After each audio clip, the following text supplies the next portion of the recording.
To check the size of your swaddle, put your stuffy in the top corner with the head centered so that there's still some space. That's where you'll sew the hood on. Now you're going to take the bottom corner and fold it up, and then you'll bring the left corner with the fastened off tail. That's what you'll use to sew this here. You want to make sure that they touch enough to be sewn together, and then bringing the other corner over that it can go over just enough to attach the button. Once you have that figured out, you're going to sew the two sides that you're already lined up together, and I just use a whip stitch here. Make sure that you get the very corners there so that it's even, and then just going through until you reach the end. Then you're going to want to fasten off and weave in that end.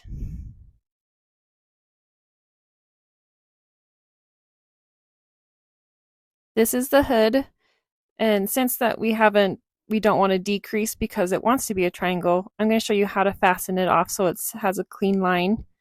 And you're just going to single crochet in each stitch of the double crochets that you have before. And here is where it gets a little tricky. We have this big gap, so I'm just going to go down to the next double crochet there, and I'm just going to single crochet across. So you really are just single crocheting in each of the double crochets below, and you just skip over, and it seams it together so that you have a flat edge.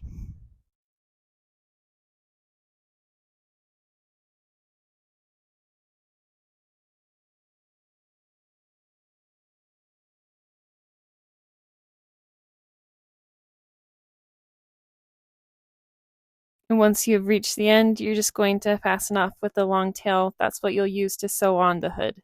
See that straight line? Now to attach it so that you have the ears and horns of various stuffies sticking out, I'm going to show you how you can customize it so you can have different types of animals with your swaddles.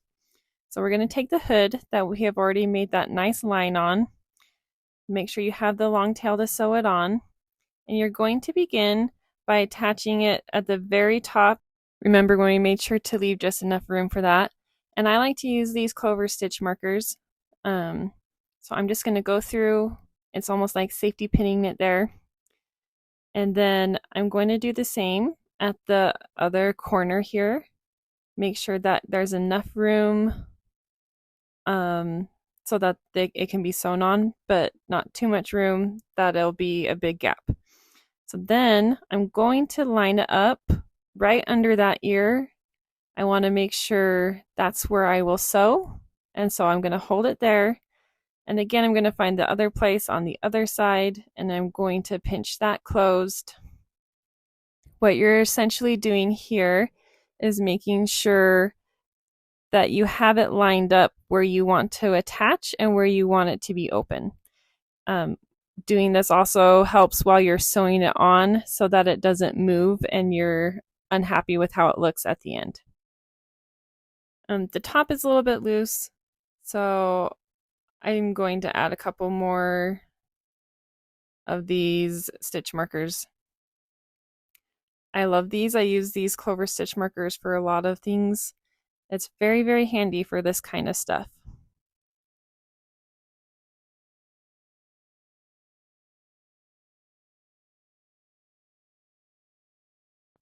And now I'm going to sew it on. I just use a whip stitch, and I make sure to go through both pieces of the fabric.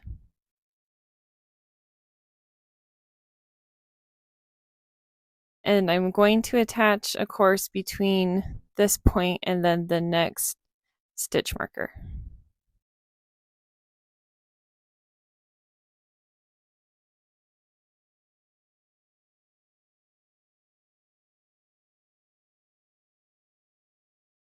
Now that I've taken the stitch marker out, I'm going to do just a couple more stitches here until I get too close to the ear.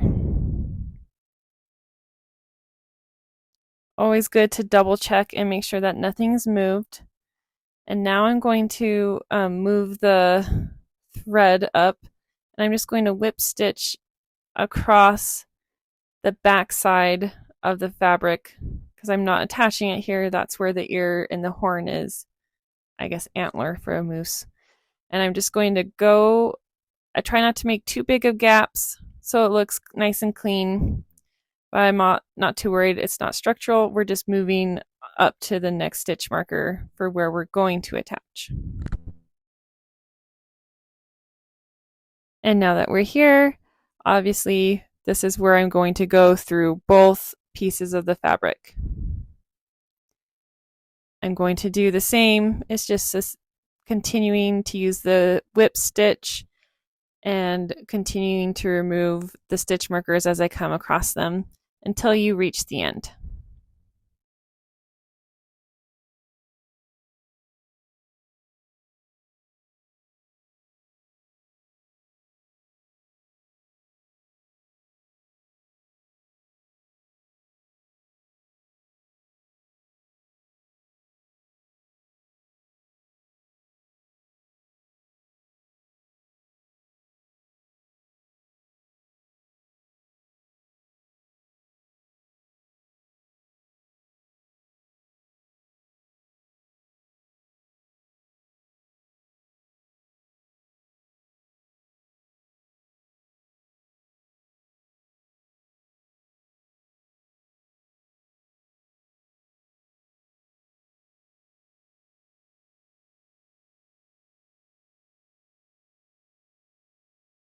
Now to sew on the button, we're just going to, I'm using this button. It has wide holes, which is really helpful when using a yarn needle.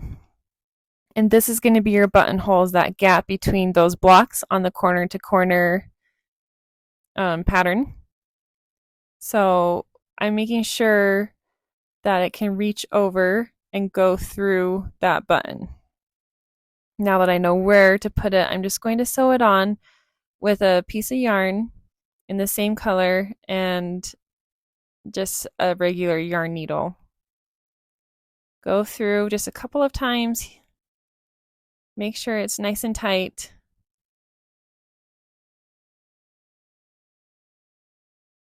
And I'm just going to tie it off.